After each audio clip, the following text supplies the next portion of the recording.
Hello, beautiful, amazing Aries, and welcome to April 2021.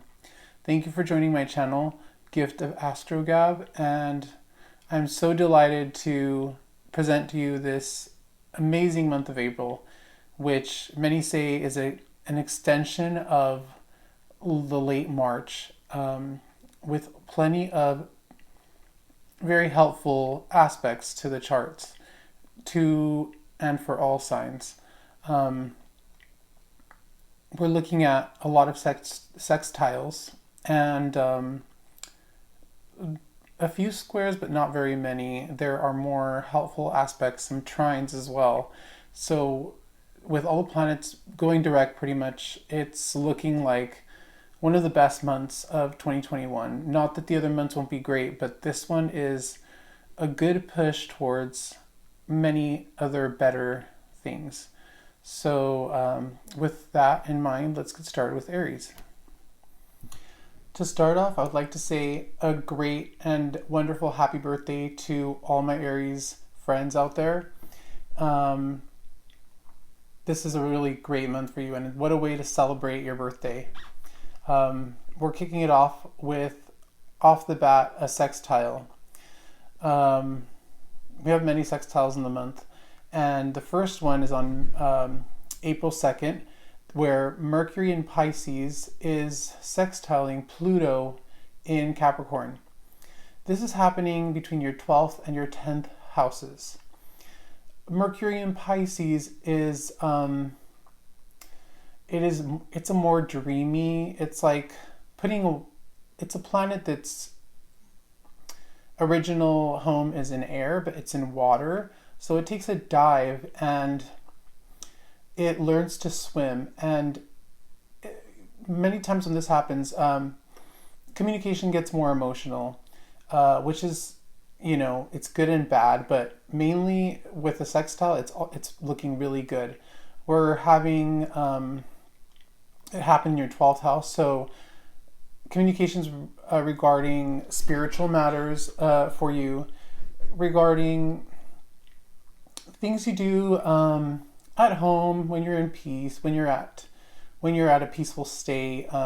Your meditations could be you could be using a lot more creativity in that and in communications to do with that. 12th house is also artistic endeavors, so this could be really good for the artists out there, especially since it's sextiling in your 10th house, Pluto. Pluto likes to really dig deep. Pluto really likes to transform and to, like the butterfly out of a cocoon. This is very transformational for you, Aries, and I see a lot of creativity being brought into your career, which is your 10th house. And pretty much it's also your highest aspiration for your life many times, and it's getting supercharged by a very creative Mercury in Pisces. So especially for the artists out there or anyone within the creative fields, this is very good for you, starting off in April. And going to the next day of April, we have Mercury entering Aries, and that's your first house. So Mercury, the planet of communication, is going straight from that creative zone and supercharging you into your house of self-expression, how you appear in the world, and pretty much your body. Having Mercury there can have you moving a lot more quickly, communicating better, and those are some general things for that. Moving on to the 6th, we have Venus in Aries sextiling Mars in Gemini, and that's happening between your 1st and your 3rd house. Venus in Aries is the planet of love in a house which is very action oriented. Now, Venus in Aries really likes to have no nonsense with regards to romantic matters, but also in regards to what it values. It goes for what it wants. And it's sextiling Mars in Gemini, which is actionable and can be, can be doing things a lot of times. So here I see between your first and your third house where you are making efforts and communications various times to allow and to help yourself, possibly in regards to, career or transactions. It could also be that you're wanting to go on short trips and things like that, and finding success in that as well. So on the 9th, Mars in Gemini is squaring Neptune in Pisces. That's between your 3rd and your 12th house. Mars in Gemini was just coming from a sextile to Venus in Aries, so it's still helpful when it enters into that square between Neptune and Pisces. But a square is about action. It's about it requires your action. It can nudge you to take action. Squares get things done. They're not. Some people think that they're negative, but they're not. They're, it's just like lifting weights. You have to pick up the weight and you have to take action. So having Mars in Gemini squaring Neptune in Pisces, between your 3rd and your 12th, there is actionable, quick moving communication that is pushing you to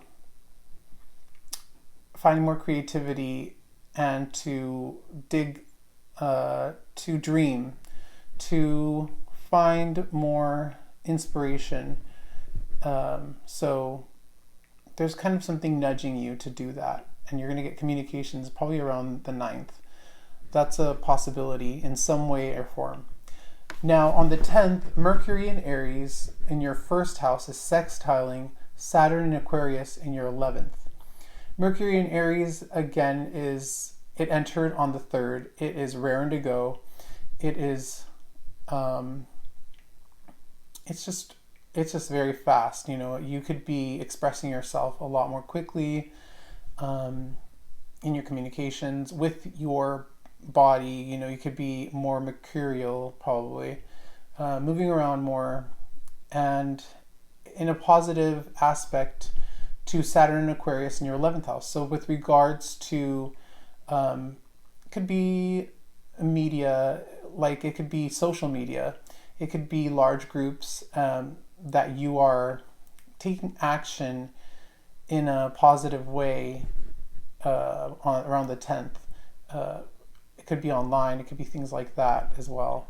So on the 11th, we have a new moon in Aries. This is huge for you because it is in your 1st house. So new moon in Aries in your 1st house is you making a new beginning, really new beginning, or people see that in you, that there is something very new coming up for you. And it's a great time for you to plant new seeds of things that have to do with you. New moon in Aries could be you wanting to plant seeds to change your visual aspect of yourself. You could probably start a health regimen or something. There's a focus on yourself and planning something to grow from that. Also on the 11th, we have Venus in Aries in your 1st house. And Venus in Aries in your 1st house, that's a big deal because it tends to beautify you, because Venus aspecting your sun, moon, or rising, it really has that like glow up effect for a lot of people. And it is squaring Pluto and Capricorn in your 10th. So with that, I would say it takes a little bit more effort to Pluto and Capricorn. There could be a serious action that you're taking to transform your career, your higher aspirations. That's what I see here. And you're getting help from Venus and Aries to do that. But it might take a little bit more of a push.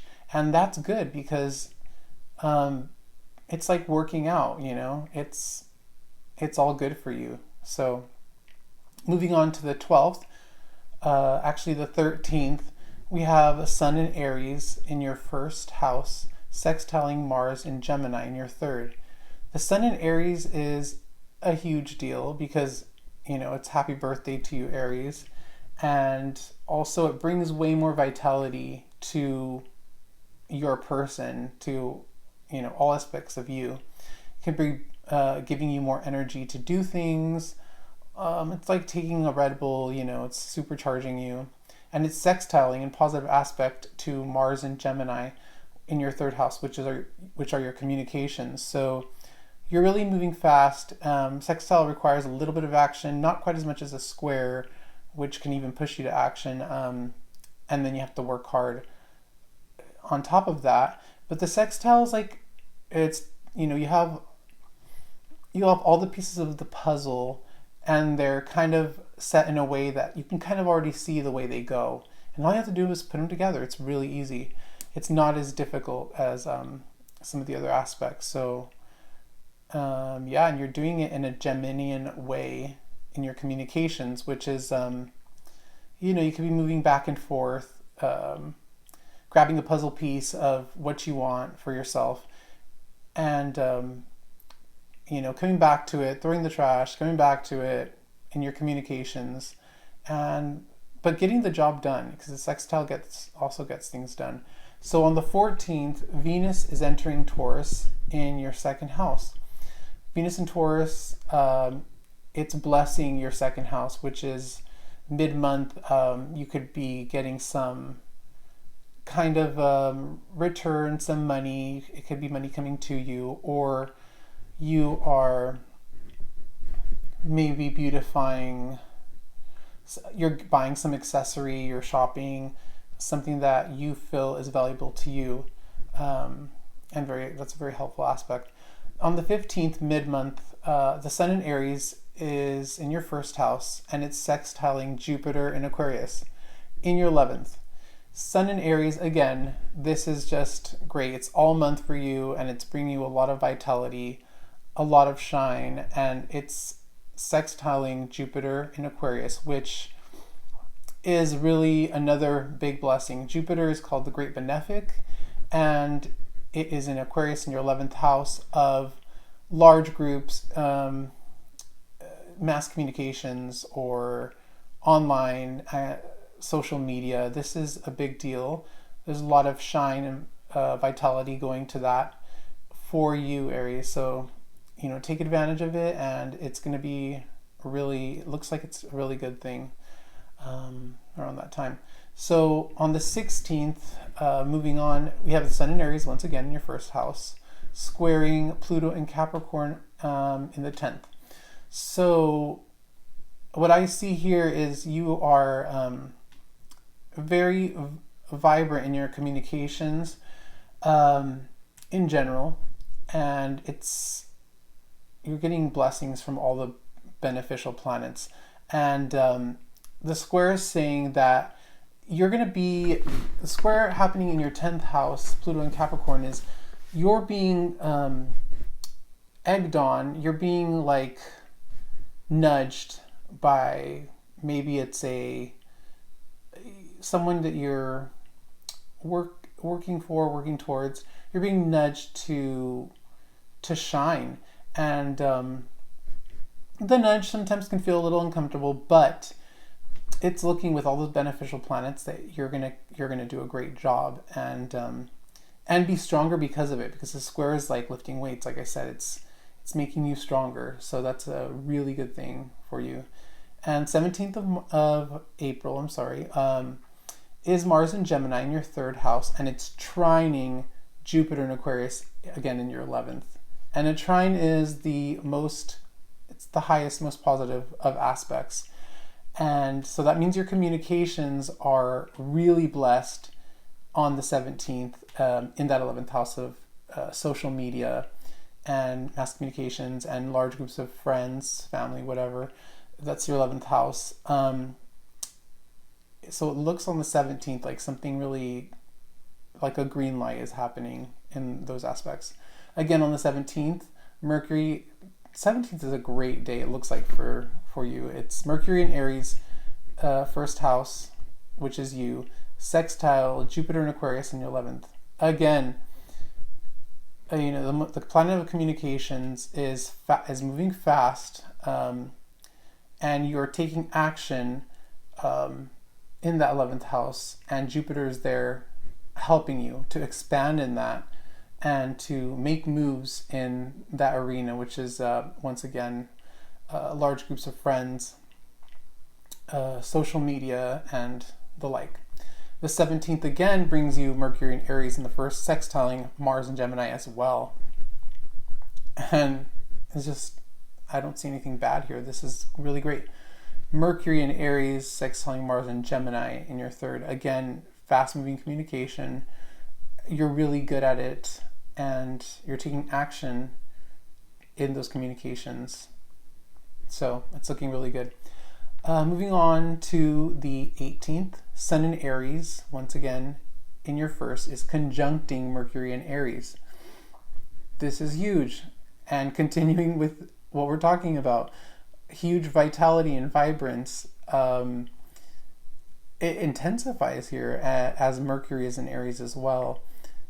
I mean, you are a communication powerhouse. So I could label this month, for the most part, communication powerhouse Aries. So this is very good.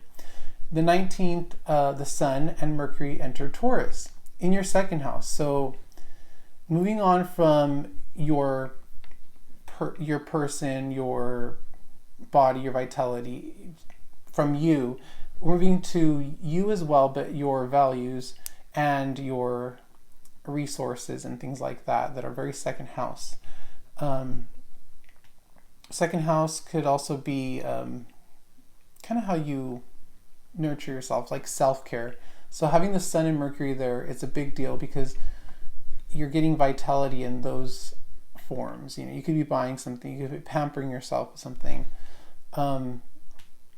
You could also, it's also the house of love. There is love aspects there, so that's a good thing as well.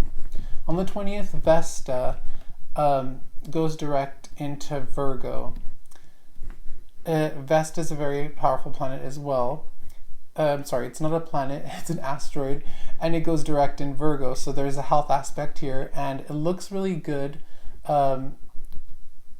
because Vesta, I see there's like a healing aspect here, so that's really good for you and for your health.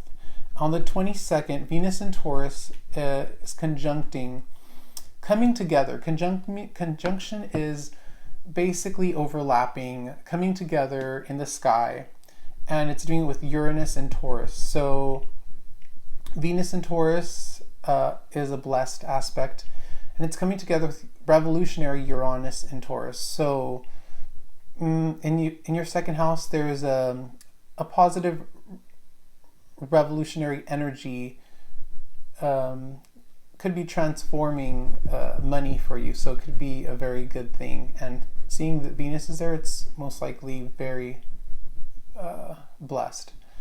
Now, coming towards the end of the month, 23rd of April, Mars is entering Cancer in your fourth house.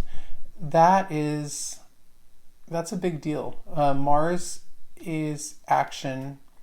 Cancer in your fourth house, Cancerian energy is very nurturing. Fourth house is that same house of home, of hearth, of nurturing, of caring for others. So you're taking action for family and for home.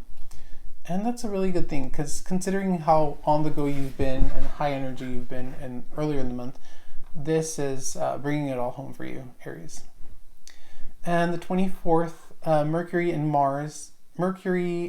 in Taurus is coming together, conjuncting Uranus and Taurus. So you're furthering that love you had for value and for second house matters of things you love, and you're taking that love and you're communicating with it. You're taking action to make it happen. in a revolutionary way as well, in that money house, in that value house. On the 25th, Mercury in Taurus, in your second house of value, is squaring Saturn in Aquarius. So I see there's action here. There is an extra nudge again. And sometimes you do have to have a little nudge to take that action. So on the 25th, I see that there's a communication or something in your home, something in your place of value. That could be, maybe it's money matters, that could be kind of taunting you on to take more action online or with friends. Maybe something to do with friends. Maybe you're asking for some kind of donations or something like that from a larger group for that second house of yours, which is blessed, so it's probably just a little bit of help for you. Again, on the 25th, Mercury in Taurus in your second house is squaring Jupiter in Aquarius in the 11th. So anything with Jupiter already has a lot of benevolence and blessing and wonderful expansion. So again, with your second house, something is being nudged in your second house, and you could be seeking help from friends or from a group of people that they're going to help you, because Jupiter likes to do that. Having Saturn there might restrict it just a bit, but more than anything, Jupiter moves you forward, and this is looking good in terms of that second house of value and money. Again, on the 25th, we have another Mercury in Taurus conjuncting Venus in Taurus. So this is really good because you have two benevolence in your aspecting that second house. So it looks like overall, everything I've been saying from the 25th is looking way more positive for you because of those beneficial planets, Jupiter and Venus. And it's going to bring you something good in that house of value, money, and all things lovely. So on the 26th, we have a full moon in Scorpio. This is a lot of it could be a lot of emotion in this full moon because it is in a water sign, and for you it's in your 8th house. So it also has to do with your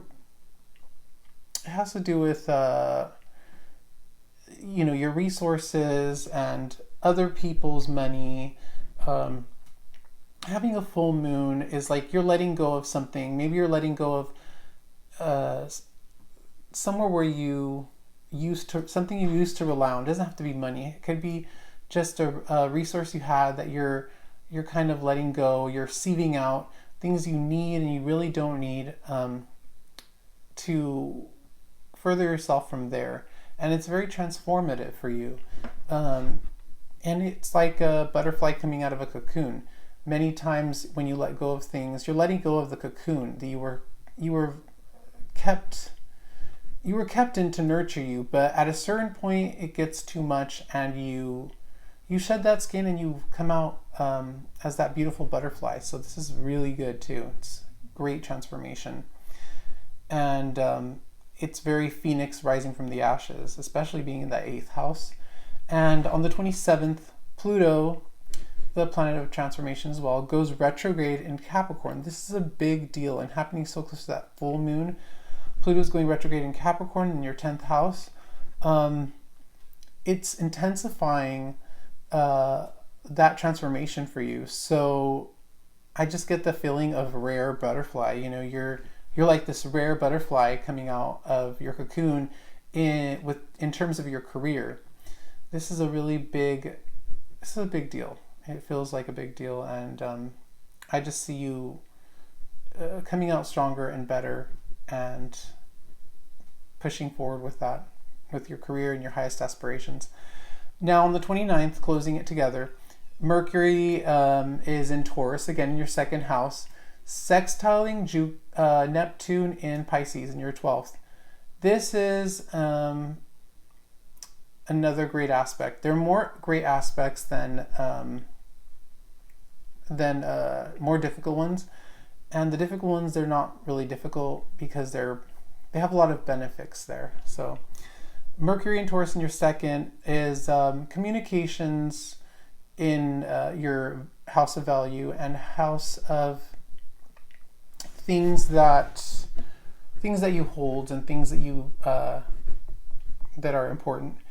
A lot of times it's material things. It's sextiling Neptune and Pisces, which is, I see here and I feel here that it's creative endeavors are giving you dividends. Yeah. And you're getting communications about that, and it looks really profitable. And if it's not money, it's opportunities as well. So, and it could happen in a very Neptunian way. Like maybe the news is like you get a call, but it's like, I don't know if this makes sense, but it's like a dreamy call, or someone is saying something in a, communications that aren't so frank, they're more loving and excitable and emotional. So on the 30th, the Sun in Taurus is conjuncting Uranus in Taurus in your second house. This is a big deal. The Sun and Uranus in Taurus, revolution and vitality for your monetary life, for your value, house of value and material aspects for yourself. Yes, this is huge. Sun conjunct Uranus. Get ready for revolutions in that. So I see a lot of second house themes here for you, and career and social media, and I see mostly benefic results for you. So it's very exciting. April's very exciting for you. There's just enough friction there with the couple squares to really make that spark, to spark the career, to spark the friends, the friend zone. And so I'm really excited for you, Aries, and I really hope you have a wonderful, beautiful April. Happy birthday once again. And yeah, just thank you so much for tuning in, and feel free to like and comment if you want, and subscribe if that would be great if you're new to this channel. So thank you so much, and have a brilliant, wonderful April. Take care.